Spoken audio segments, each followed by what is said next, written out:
The wise men and the wise women of our people believed that ours was not the only world in which intelligent creatures are to be found.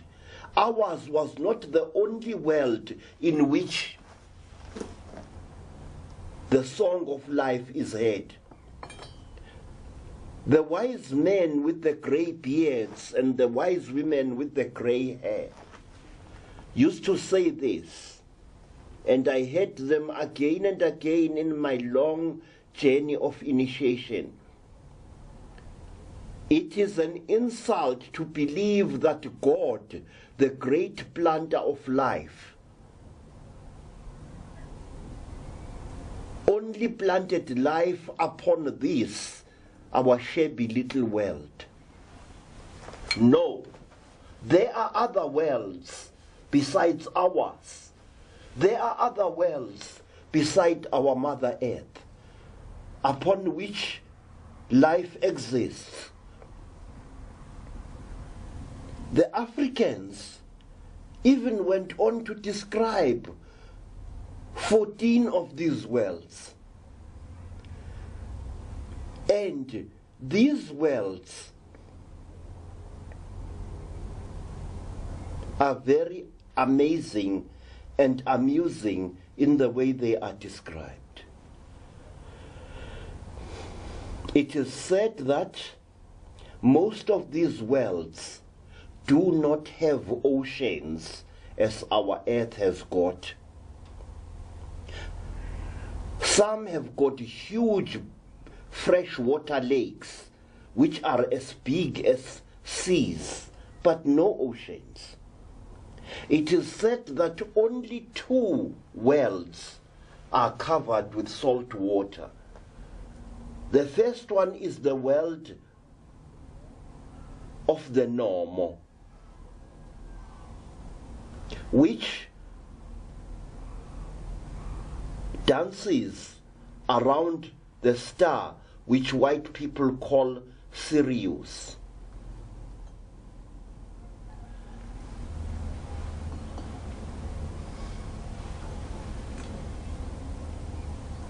The first encounter between Africans and extraterrestrial beings occurred more than 7,000 years ago in a now forgotten part of Africa. Out of the skies, we are told, there descended a fearsome object, a huge spherical object with many things protruding out of it. This spherical object descended to earth with a sound like 1,000 thunderstorms. And it settled in a valley, we are told. And immediately that valley was mysteriously filled with water. Water cascaded from the slopes of the surrounding mountains. Waters burst forth from rocks where no water had been before. And the water roared down the mountain slopes to fill the valley in which the strange object was. It is said that a number of days went by while the object floated in this new great pool of water. The people were amazed. The people were astonished. The people were afraid. But something kept them coming to that spot until hundreds of them were gathered upon the tops of the surrounding mountains, upon the slopes, behind great rocks and under trees.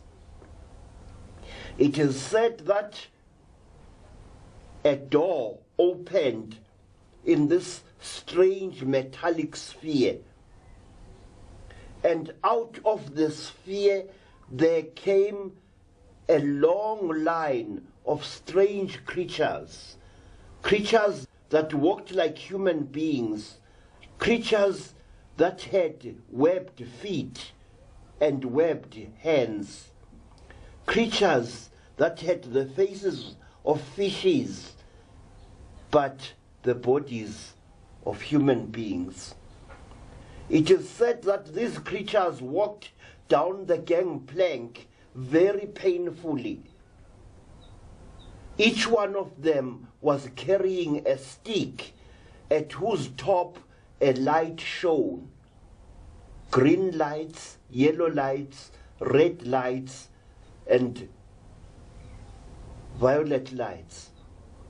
It is said that the leader of these amazing scaly creatures wore a crown around its head, from which blazed a stone even brighter than the sun itself.